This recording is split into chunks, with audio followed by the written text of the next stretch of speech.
Welcome to the module on cancer-related infectious diseases. I am Dr. Jessica Auten, Clinical Pharmacy Specialist in Malignant Hematology at the University of North Carolina Medical Center in Chapel Hill, North Carolina.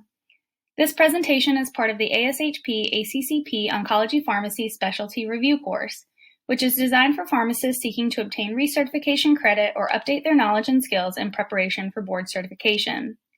The activity is designed to be interactive with questions posed to you at several points. I will pause to allow you time to consider how you would answer the question. You may wish to write down your answer and the correct response in your handout. The disclosures are displayed on this slide. The learning objectives for this presentation include to design an appropriate patient-specific management and monitoring plan to address potential infection-related problems that may arise during and following cancer treatment based on current guidelines for treating cancer-related infectious diseases, as well as to determine short and long-term treatment goals, including post-therapy, with a patient with cancer-related infectious disease and his or her caregiver. We will begin the presentation with a discussion on the prophylaxis and treatment of febrile neutropenia. To set the stage for this portion of the presentation, let's begin with our first audience response question. LB is a 35-year-old male with acute myeloid leukemia, status post HiDAC consolidation, containing high-dose cytarabine. On day 15 following chemotherapy, he wakes up with chills and shortness of breath. He measures his temperature and has a fever of 39.2 degrees Celsius. LB goes directly to the emergency department. Further workup reveals an absolute neutrophil count of 0.1 times 10 to the 9th cells per liter, a blood pressure of 82/54, heart rate of 124 beats per minute, and respiratory rate of 26. A chest x-ray is significant for a right lower lung opacification concerning for pneumonia, and blood and urine culture results are pending. His creatinine clearance exceeds 60 milliliters per minute. He has no allergies and no other past medical history except that his AML induction course was complicated by a methicillin-resistant Staphylococcus aureus bloodstream infection. His MAS score is 19.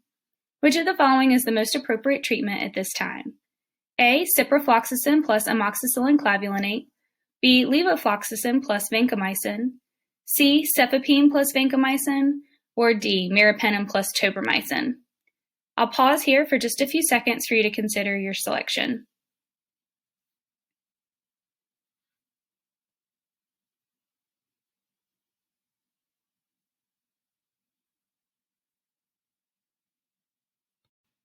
The correct answer here is C, cefepime plus vancomycin.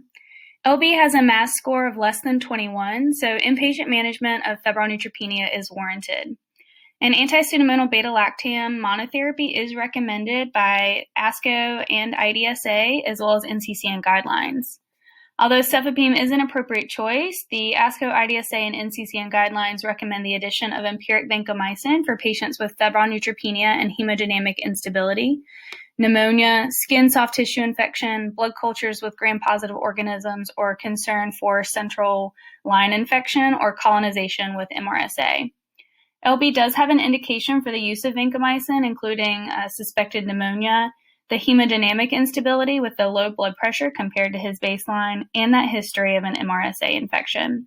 So vancomycin should be added to his empiric regimen. Let's review a few definitions. Neutropenia is defined as an absolute neutrophil count, or ANC, less than 0.5 times 10 to the 9th cells per liter, or an ANC less than 1 times 10 to the 9th cells per liter with a predicted decrease to less than or equal to 0.5 in 48 hours. Profound neutropenia is considered an ANC of less than 0.1, and prolonged neutropenia is considered neutropenia to last greater than or equal to 7 days. When we think about the definition of febrile neutropenia, we have to remember the neutropenia definition that we just reviewed, plus the definition of a fever based on the IDSA and NCCN guidelines. In this case, febrile neutropenia would be defined as neutropenia as above, plus a single oral temperature of greater than or equal to 38.3 degrees Celsius, or anything greater than or equal to 38.0 degrees Celsius sustained for 1 hour. The important thing to remember with febrile neutropenia in terms of patient presentation is that signs and symptoms of infection are often absent, and fever remains an early but nonspecific sign. There are several strategies that we can employ to try to prevent episodes of febrile neutropenia and complications thereof. One of these interventions includes antimicrobial prophylaxis. Specifically, antibacterial prophylaxis with fluoroquinolones has been well studied. Meta-analyses have produced conflicting results, however, with some demonstrating an infection-related mortality benefit while others have not. And thus, the role for antibacterial prophylaxis remains controversial. This is largely due to the inconclusive benefit and the reduction of incidence and severity of febrile neutropenia and mortality, as well as concerns for increased bacterial resistance and new FDA warnings related to potential adverse events with fluoroquinolones. Although randomized controlled trials have not demonstrated a mortality benefit, NCCN and IDSA ASCO guidelines do support consideration of prophylaxis if the anticipated duration of neutropenia is greater than 7 days. On this slide, I've summarized the guideline recommendations for bacterial prophylaxis. Both sets of guidelines recommend to consider fluoroquinolone prophylaxis for patients at high risk. It is important to note that both sets of guidelines do not recommend prophylaxis for low-risk patients, which would be those patients with expected neutropenia of less than 7 days. While both guidelines do recommend fluoroquinolone as preferred, they vary slightly in their recommended alternative agents. ASCO and IDSA recommend cefpodoxime, while NCCN recommends trimethoprim sulfamethoxazole or a third-generation cephalosporin. It is important to note that with these alternatives, they do lack pseudomonal coverage. However, they do have good gram-negative Enterobacteriaceae coverage. Both guidelines recommend if prophylaxis is to be employed, that it is only during periods of expected neutropenia. And then a couple of additional comments to point out with ASCO and IDSA. Levofloxacin is preferred if there's an increased risk for oral mucositis-related Viridans group strep infections. And then NCCN specifically notes that the use of fluoroquinolone prophylaxis precludes use as empiric treatment for febrile neutropenia, which we'll talk about when we get to outpatient management of febrile neutropenia episodes. Moving on now to fungal prophylaxis. Guidelines recommend primary prophylaxis should only be considered in high-risk patients. Guidelines identify these high-risk patients as those with profound, prolonged neutropenia, i.e. an ANC of less than 0.1 times 10 to the 9th cells per liter for greater than or equal to 7 days, as well as those with acute leukemia receiving intensive remission induction therapy, and pre-engraftment phase patients following hematopoietic cell transplant. In terms of antifungal selection, it's important to differentiate the risk of invasive candidiasis from invasive mold infections. And the selection of antifungal agent is really determined by the diagnosis and or the chemotherapy plan, with options including azoles, amphotericin B products, and echinocandins. And it is very important to note that drug interactions and toxicity profiles are important considerations in making this antifungal prophylaxis selection. Now to compare and contrast guideline recommendations for fungal prophylaxis. ASCO IDSA guidelines recommend an oral triazole or parenteral echinocandin in populations with a risk of Candida infections greater than 10%, and a mold-active triazole when the risk of invasive aspergillosis is greater than 6%. NCCN guidelines recommend posaconazole specifically for AML and MDS reinduction, and then fluconazole, micafungin, or amphotericin B products for acute lymphoblastic leukemia patients. Both guidelines recommend that antifungal prophylaxis only be employed during periods of neutropenia, which is the same as the recommendation for bacterial prophylaxis. The NCCN guidelines specifically note that the role of antifungal prophylaxis in consolidation chemotherapy has not been adequately evaluated. In terms of antiviral prophylaxis, ASCO and IDSA guidelines recommend acyclovir, famciclovir, or valacyclovir for HSV prophylaxis in patients with acute leukemia during active therapy. NCCN guidelines recommend acyclovir or equivalent for patients with acute leukemia, as well as those receiving T-cell depleting regimens such as fludarabine or alemtuzumab, or those receiving proteasome inhibitors. The NCCN recommendations are also to continue prophylaxis during active therapy only, and they do note to consider HSV prophylaxis in those with hematologic cancers with prolonged neutropenia, as well as those receiving high-dose steroids or other T-cell depleting agents. Lastly, let's discuss Pneumocystis prophylaxis.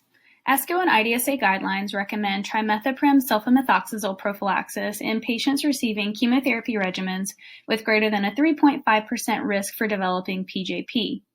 They provide examples such as those receiving greater than or equal to 20 milligrams of prednisone equivalents daily for 4 or more weeks, or purine analog-based therapy.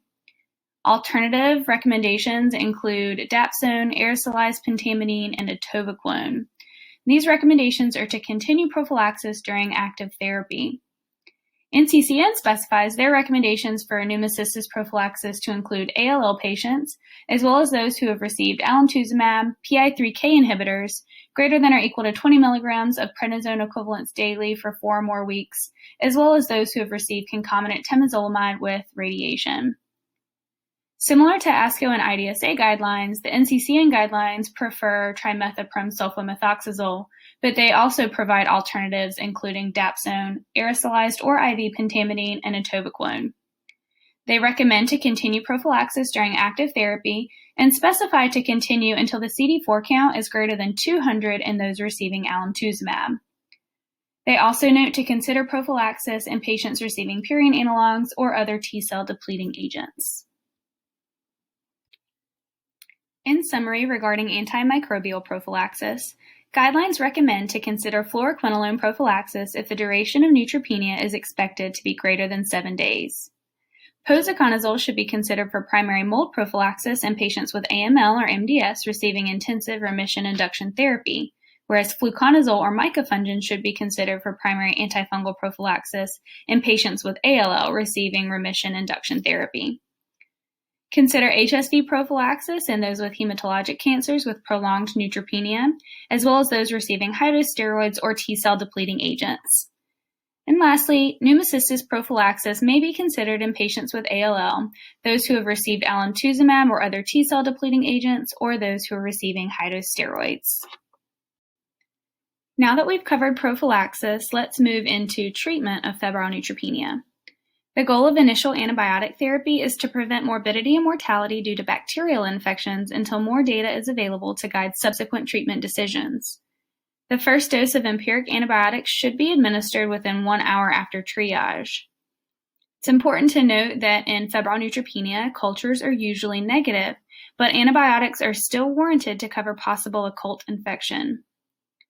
With febrile neutropenia, the most common source of infection is often a patient's own flora, both gram-negative or gram-positive bacteria, and fungal pathogens play more of a role in prolonged neutropenia. Also important to point out, no single agent or regimen has clearly emerged as superior. This next table provides an overview of common site-specific pathogens. And this is really important to consider because you want to try to identify localizing symptoms to better tailor your empiric antimicrobial regimen. For example, in a patient presenting with a pneumonia, coverage of Pseudomonas, Staph aureus, and Strep pneumo would be recommended or considered, and then even Aspergillus or mold coverage in the right clinical setting, such as those with prolonged profound neutropenia. Alternatively, in patients presenting with an erythematous and painful port, coverage of Staph and Strep species would be recommended. And in those with abdominal or perianal pain, anaerobes and Enterobacteriaceae should be on the top of your list. Patients presenting with febrile neutropenia should have a risk assessment for complications of severe infection. This risk assessment is really important because it may determine the type of empiric antibiotic regimen, the venue of treatment, and the duration of treatment. The Multinational Association for Supportive Care in Cancer, or MASC Index, or Talcott's rules are guideline-recommended tools for identifying patients who may be candidates for outpatient management. The MASC score and Talcott's rules, however, have been found to misclassify some patients as being at low risk. So the 2018 update of the ASCO and IDSA guidelines identified a more recently validated tool, the Clinical Index of Stable Febrile Neutropenia, or CISNE. And CISNE may be used to further determine the risk of complications among clinically stable solid tumor patients who have received mild or moderate intensity chemotherapy.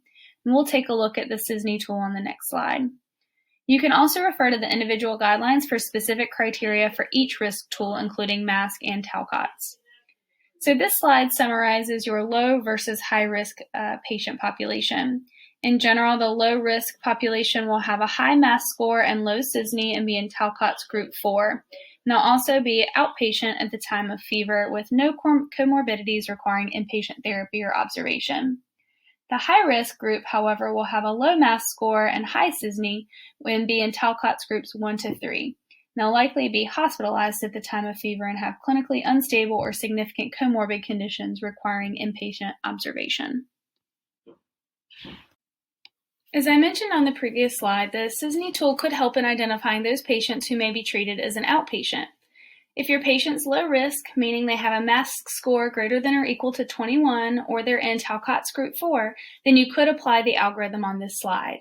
If they have a solid tumor and have undergone mild or moderate intensity chemotherapy, and they're in CISNI 1 or 2, then they could be considered for outpatient management of febrile neutropenia.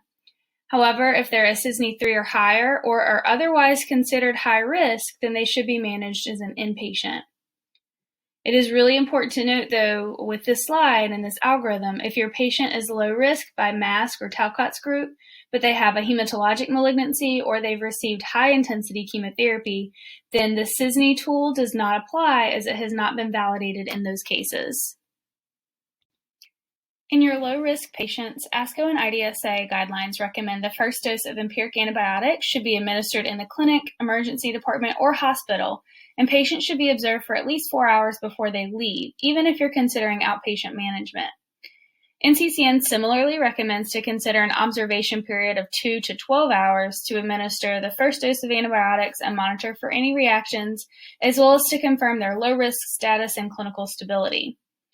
And patients eligible for outpatient management should also meet several logistical requirements, including close proximity to a clinic or 24-hour hospital facility, a caregiver at home 24 hours per day, an adequate home environment with access to a phone and transportation 24 hours per day, and then daily monitoring in either the clinic or home visit for 72 hours to assess their response to treatment. The antimicrobial regimens recommended for the outpatient treatment of febrile neutropenia are outlined in the table on this slide. A fluoroquinolone plus amoxicillin clavulanate are recommended by both sets of guidelines, but fluoroquinolone monotherapy is considered an appropriate option by NCCN, but not by ASCO and IDSA. While your low-risk patients may be considered for outpatient management of febrile neutropenia, high-risk patients should be hospitalized to receive empiric IV antibiotic therapy. Treatment of your high-risk patients typically consists of monotherapy with an anti-pseudomonal beta-lactam, such as cefepime, piperacillin tazobactam, or a carbapenem. Aztreonam plus vancomycin is recommended in the case of severe penicillin allergy. It's important to note that vancomycin is not a routine component of empiric febrile neutropenia treatment, except in the case of using aztreonam due to that penicillin allergy, as aztreonam has no gram-positive coverage. Double coverage of gram-negatives with an aminoglycoside is also not routinely recommended based on data from a meta-analysis demonstrating similar survival outcomes with less adverse events in patients receiving beta-lactam monotherapy as compared to double coverage. So double coverage of your gram-negatives should really be reserved for patients who are seriously ill and hemodynamically unstable, or in those with a history of risk factors for resistant gram-negative infections. As we just discussed, empiric vancomycin is not a routine component of initial therapy, and monotherapy is preferred by both sets of guidelines. Although empiric vancomycin is not routinely recommended, there are a few situations in which you could consider it a part of your initial therapy. It is important to note, however, that fever itself is not an indication for vancomycin, whether that's persistent fever or a re-fever after a patient has effervesced. The addition of vancomycin to the frontline regimen has not demonstrated a reduction in duration of fever or mortality. And it's very important to note that when vancomycin is initiated, it should be discontinued within 48 to 72 hours if susceptible infections have not been identified. Indications for the addition of antibiotics active against resistant gram-positive organisms are listed in the table on this slide. So as we just discussed, empiric vancomycin is not a routine part of initial therapy, but in these situations, it is important to consider addition of vancomycin, for example. These situations include hemodynamic instability, pneumonia if MRSA is suspected, skin and soft tissue infection, blood cultures with gram-positive organisms, any concern for a central venous access device infection, colonization with MRSA or any other resistant gram-positive organisms, and then severe mucositis. The guidelines do differ here in that recommendation, though. ASCO and IDSA guidelines recommend that only if fluoroquinolone prophylaxis was used and ceftazidime is employed as empiric therapy, whereas NCCN does not provide that recommendation.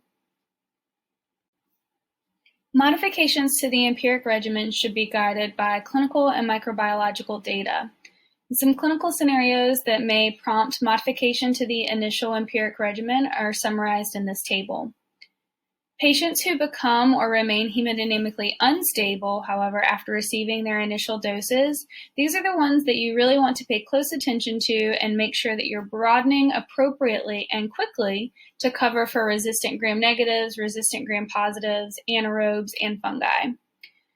In patients who have just unexplained persistent fever but yet remain clinically stable, they rarely require a change to their initial antibiotic regimen. So while this table does provide suggestions for modification to that initial regimen, that's really in the context of clinical instability.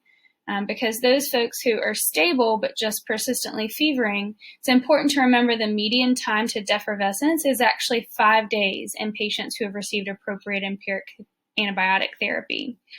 So sometimes it's a little bit of a waiting game, but remember that there's no proven advantage to adding vancomycin for persistent fever or changing your beta-lactam around just for persistent fever.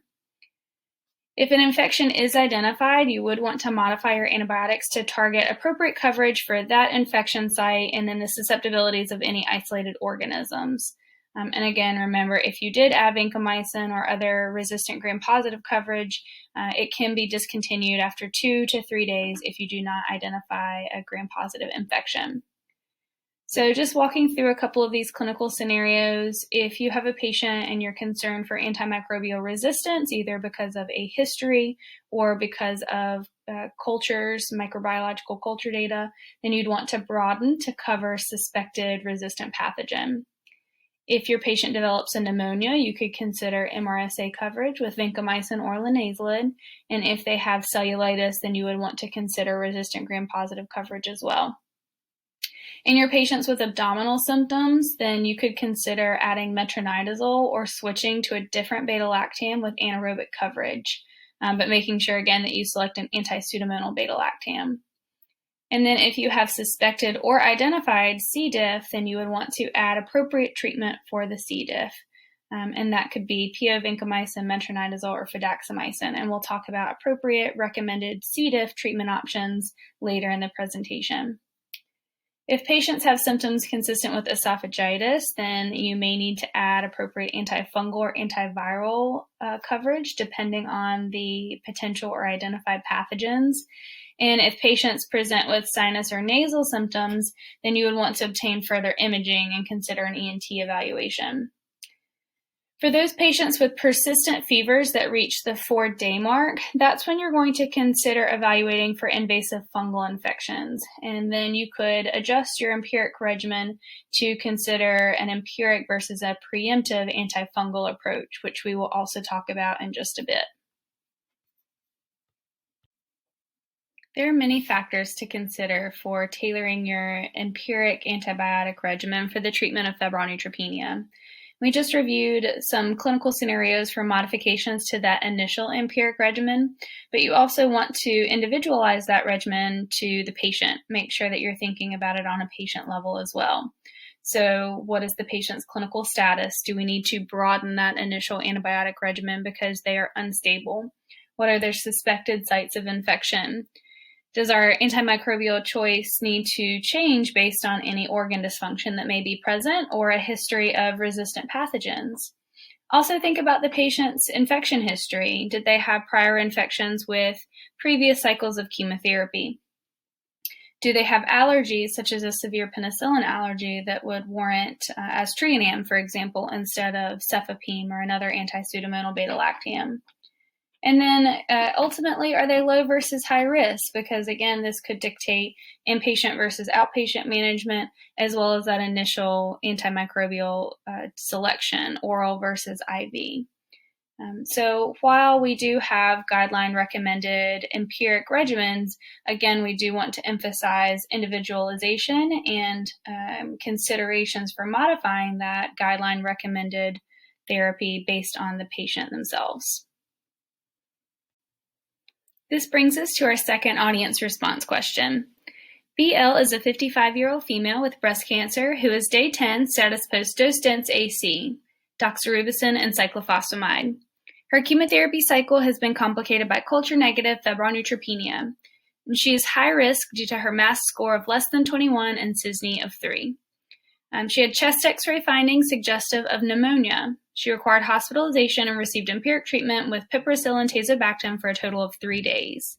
She's been afebrile for 48 hours and has now recovered her neutrophil count. Your team would like to know when it would be appropriate to discontinue BL's antibacterials.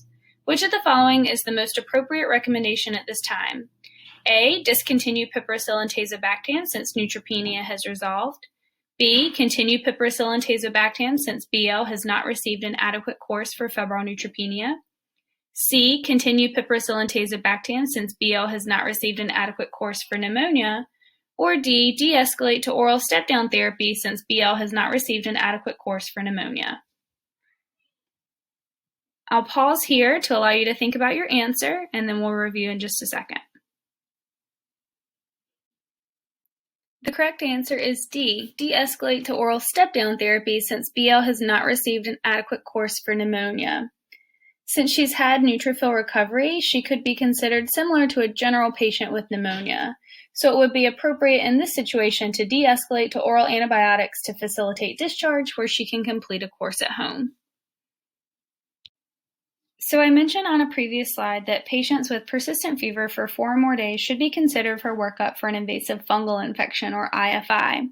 That was really referring to your high-risk patients with that persistent fever despite appropriate antibacterial coverage and no other source identified.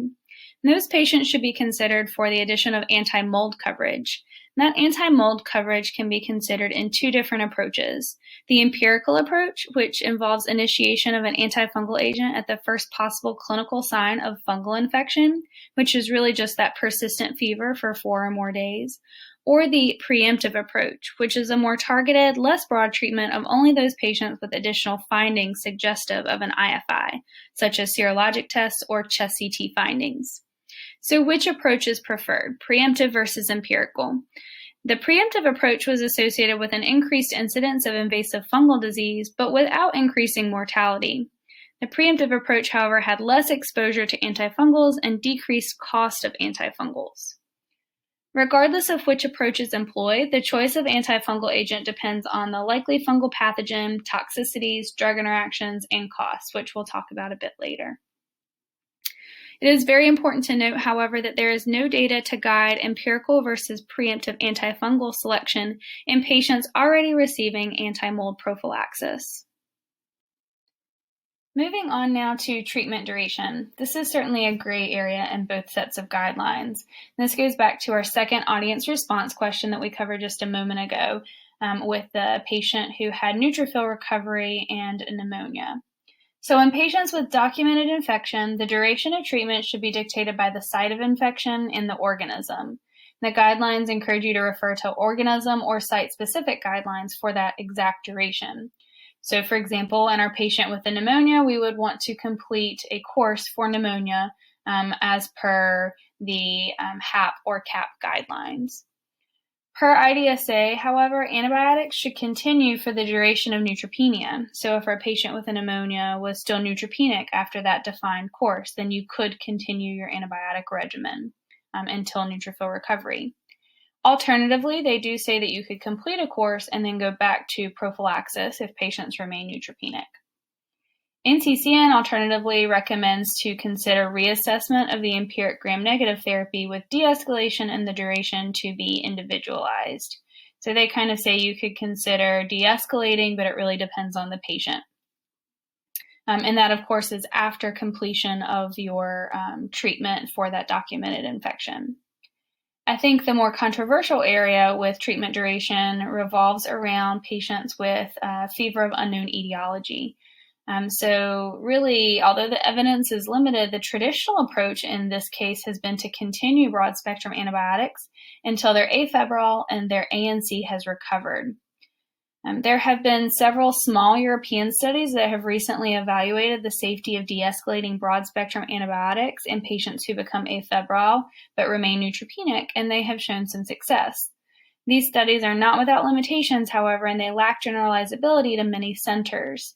So the data is insufficient at this time to definitively recommend early de-escalation in those patients who remain neutropenic without a source of infection. NCCN recommends a few different options, and they say that the decision really depends on the particular patient details. You could consider discontinuing empiric antibiotics. You could de-escalate back to prophylaxis, and then you could also continue your current regimen until neutropenia resolves. So from my perspective and experience, the decision really depends on the patient as well as the center and comfort level and experience of the providers managing these patients. I've summarized some durations of therapy for documented infections on this table. This is just a few to point out.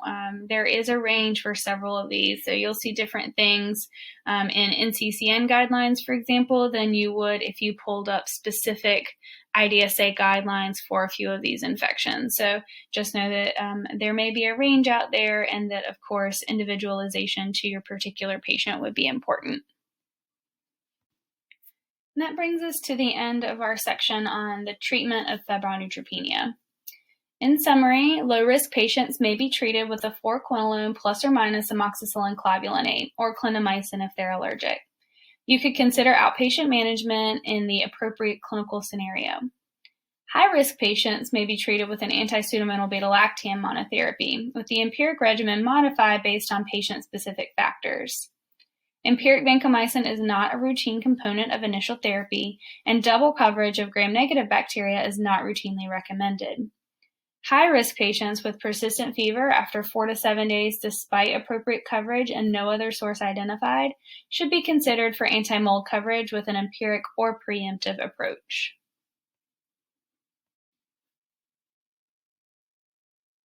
And this brings us to our next section on Clostridium difficile infections, or CDI. We'll begin this section with our third audience response question. AP is a 68-year-old female with multiple myeloma who is receiving treatment with lenalidomide, bortezomib, and dexamethasone.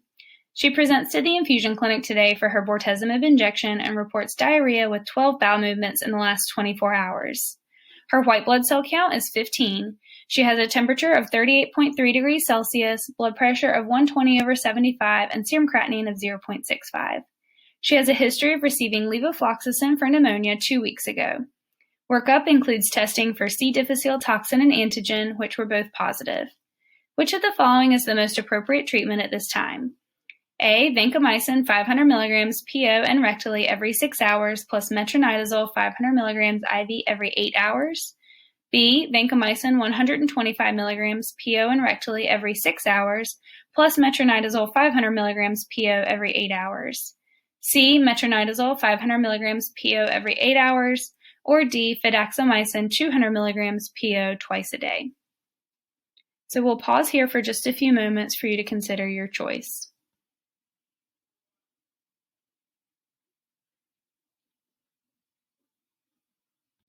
The correct answer is D, fidaxomicin 200 mg PO BID. Vancomycin or fidaxomicin are recommended by the IDSA, SHEA, and NCCN guidelines for the treatment of an initial CDI episode.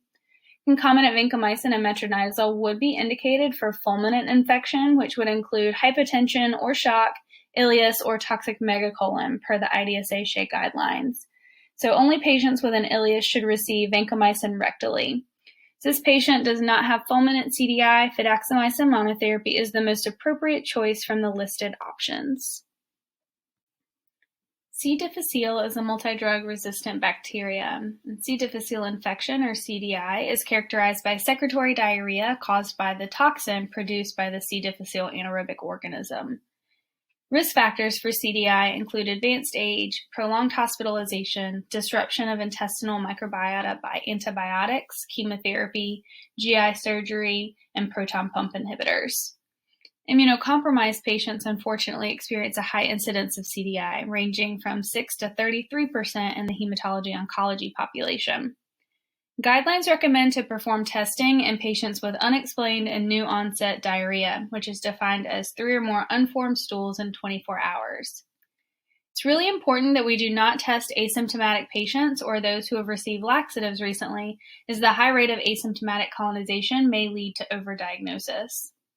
And prevention of CDI involves antimicrobial stewardship, proper hand hygiene, and discontinuation of unnecessary PPIs. Specifically, common high-risk antibiotics include fluoroquinolones, clindamycin, and cephalosporins. The IDSA and SHAE guidelines recommend oral vancomycin or fidaxomicin over metronidazole for first episode of CDI. NCCN gives a similar recommendation with the caveat that oral vancomycin is the most preferred. The table on this slide summarizes both guideline recommendations. The standard treatment duration is generally 10 days, though NCCN provides a range of 10 to 14. Some of you may remember that historically treatment of CDI with metronidazole was recommended, and it was found to be equivalent when compared to oral vancomycin in several studies. However, several studies have also reported high rates of treatment failure and recurrence with metronidazole, which is why the guidelines now recommend vancomycin and fidaxomicin instead. Patients with severe or fulminant infection should be treated with a higher dose of oral vancomycin plus IV metronidazole, with consideration of vancomycin rectally if ileus is present. The guidelines also differ slightly in their recommendations of recurrent episodes. IDSA recommends vancomycin if metronidazole was used first, or vancomycin with a prolonged taper if vancomycin was used first. They also recommend fidaxomicin if vancomycin was used first. NCCN alternatively recommends fidaxomicin for recurrent episodes if not previously received, or a long vancomycin taper.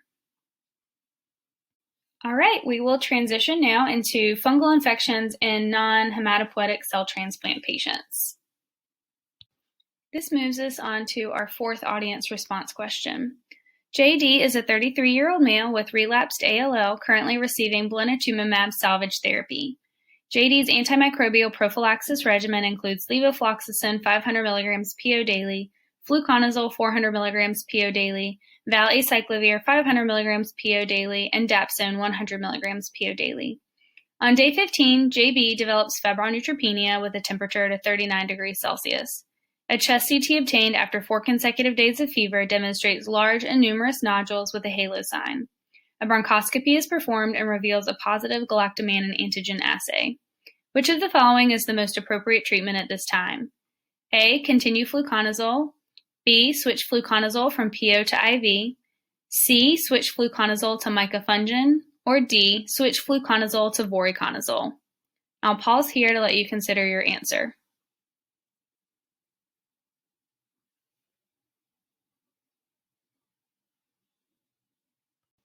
The correct answer is D. Switch fluconazole to voriconazole.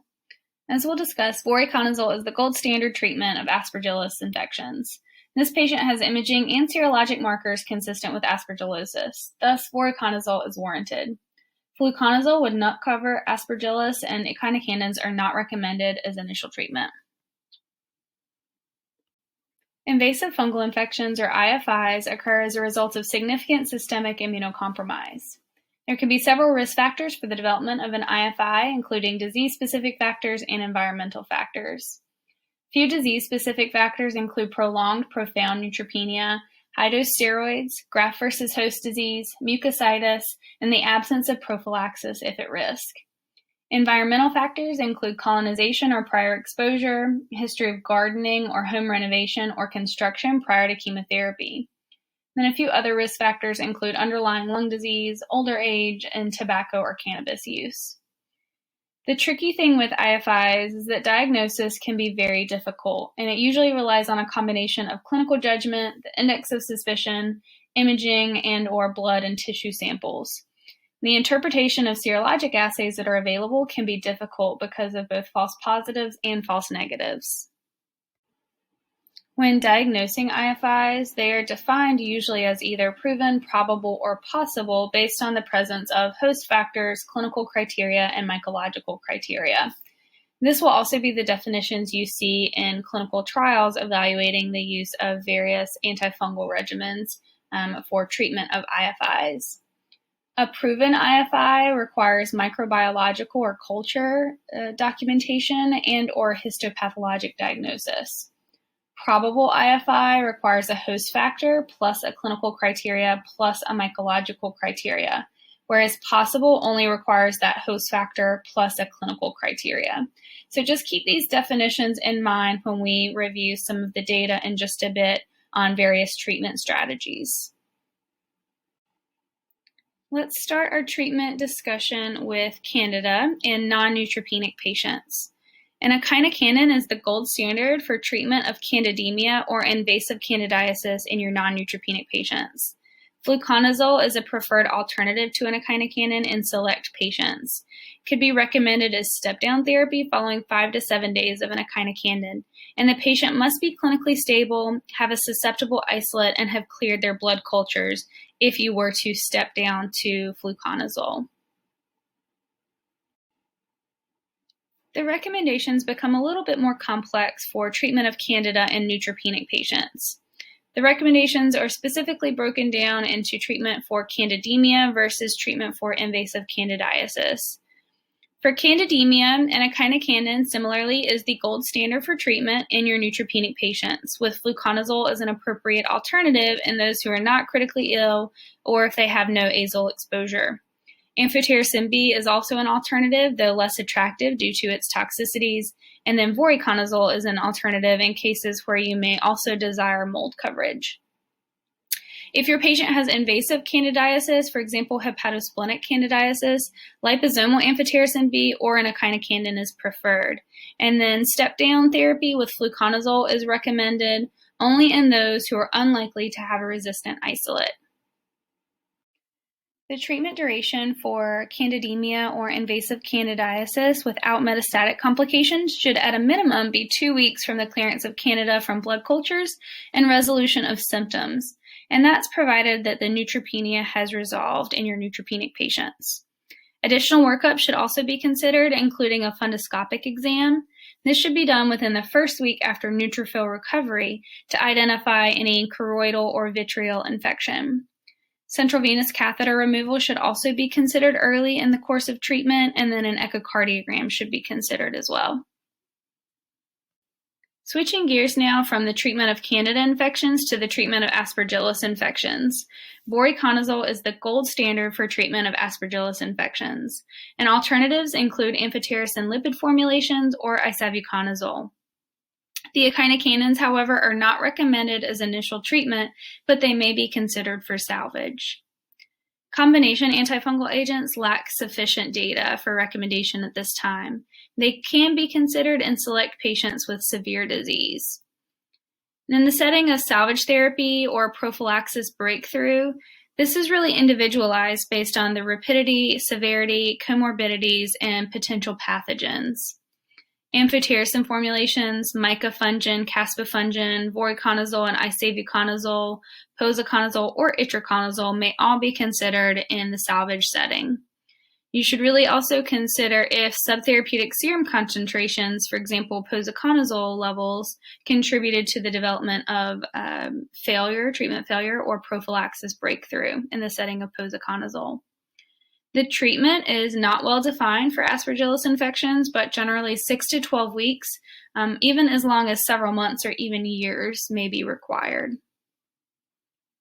I wanted to take just a moment to go over the reason that voriconazole is really considered the gold standard for treatment of Aspergillus infections. So this study by Herbrick and colleagues from 2002 was a prospective multi-center randomized non-inferiority study.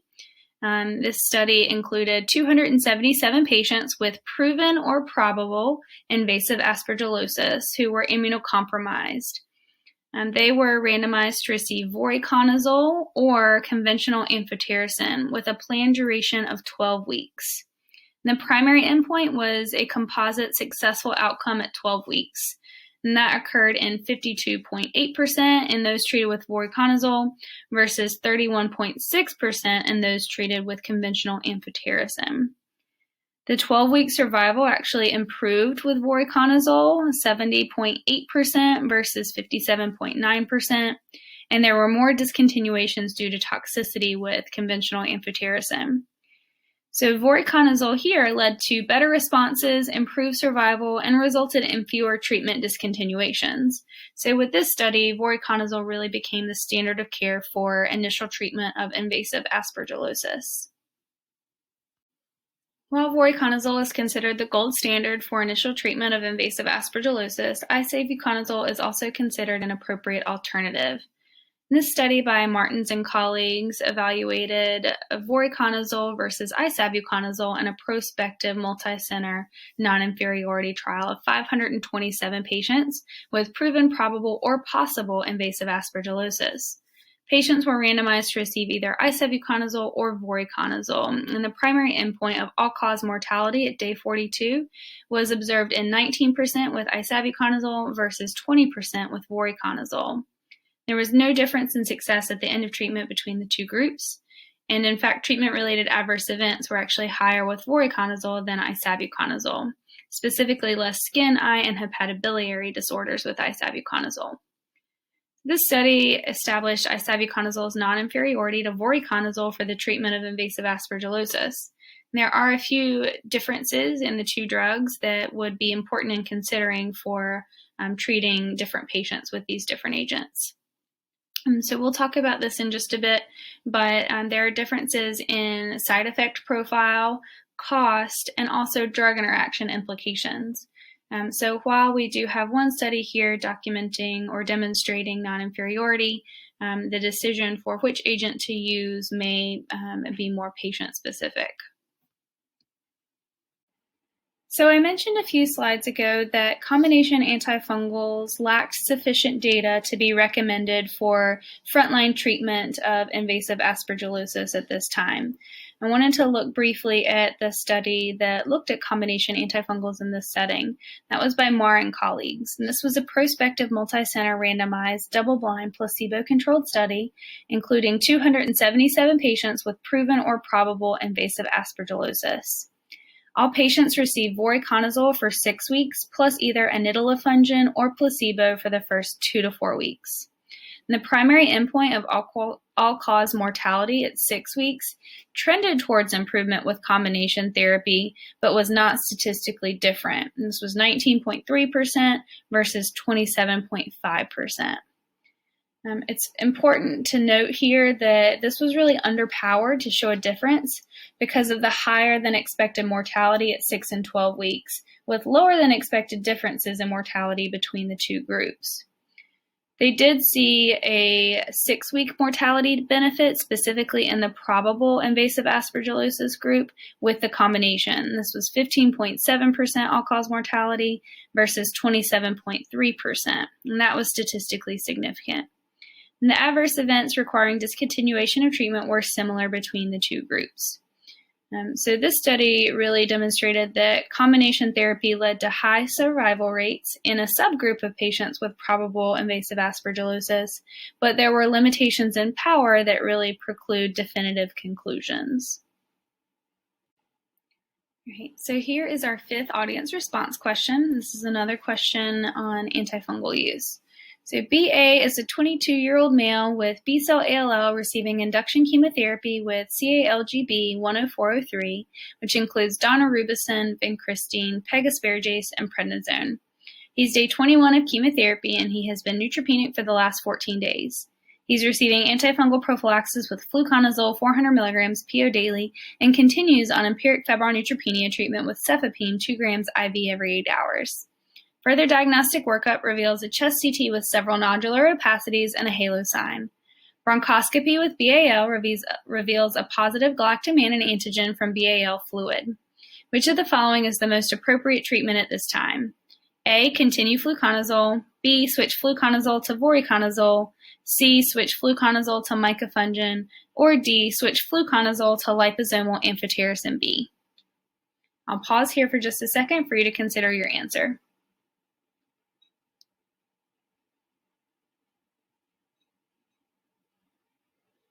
The correct answer is D, switch fluconazole to liposomal amphotericin.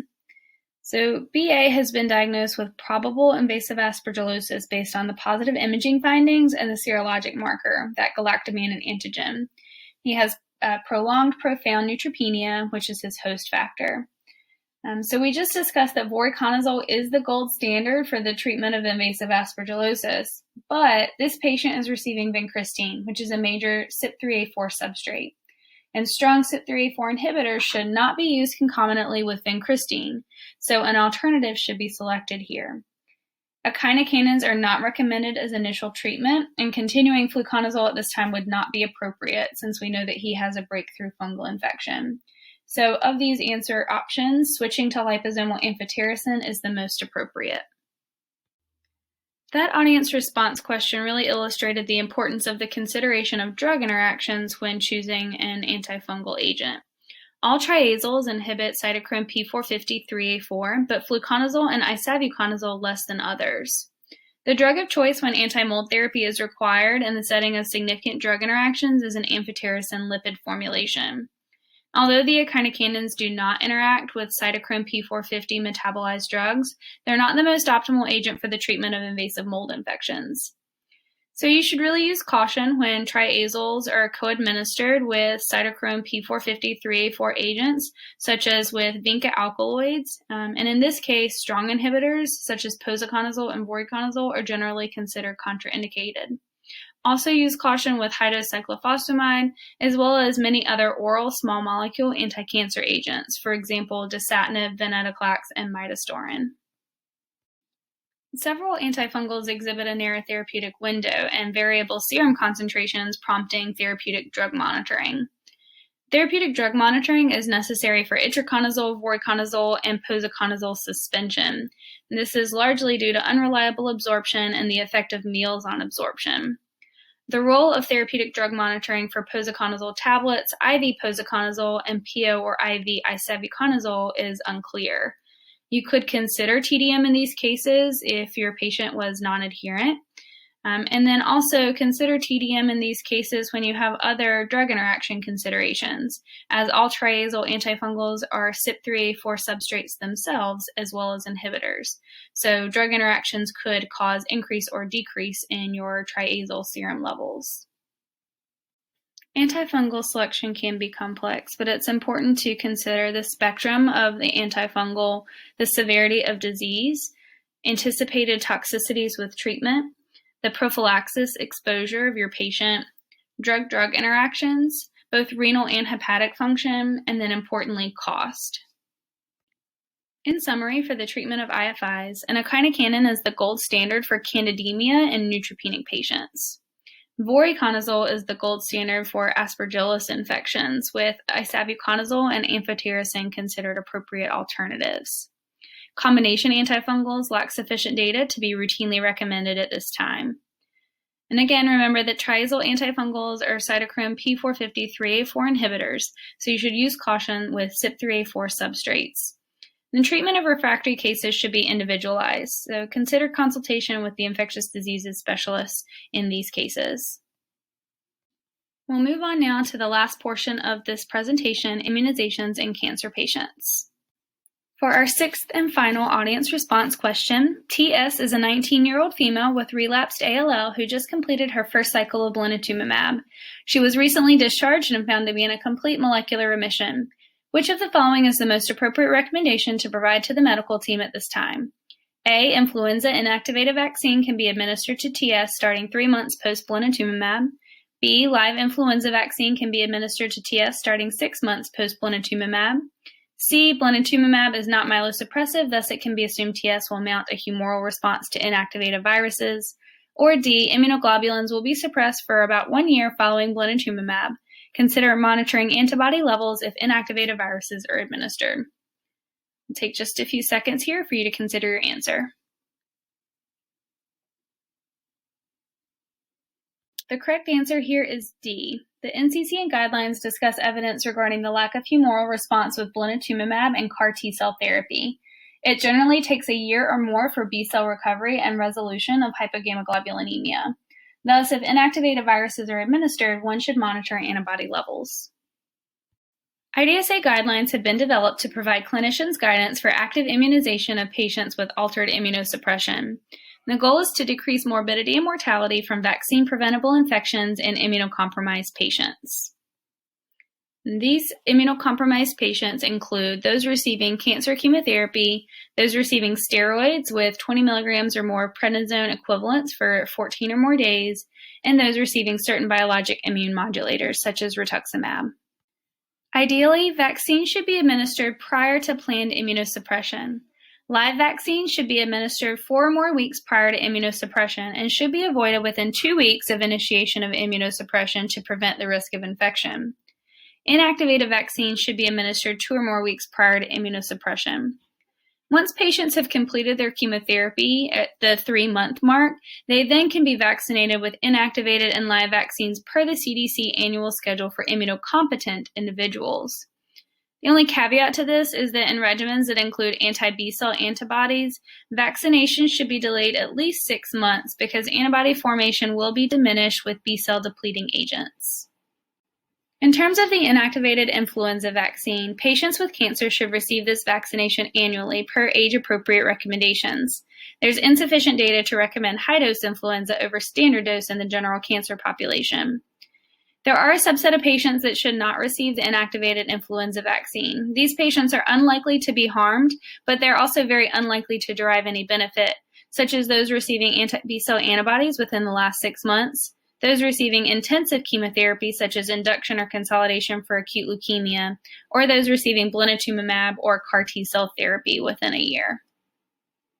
In terms of pneumococcal vaccines, patients with newly diagnosed hematological or solid malignancies should receive PCV13 prior to or during chemotherapy, with PPSV23 administered at least 8 weeks after the dose of PCV13. And then subsequent doses should follow the recommendations for adults at high risk. For herpes zoster vaccines, the Zoster Vaccine Live, or Zostavax, is discussed in the IDSA guidelines. They recommend to follow the CDC recommendations. Specifically, do not administer within 4 weeks prior to highly immunosuppressive therapy. In consideration of the Zoster Vaccine Live after chemotherapy, the recommendation is to wait for at least 3 months and at least 6 months following anti-B-cell antibodies. The zoster vaccine recombinant, or Shingrix, is a more recently FDA-approved biologically inactive adjuvanted recombinant subunit vaccine, and this has not yet been discussed by NCCN or IDSA.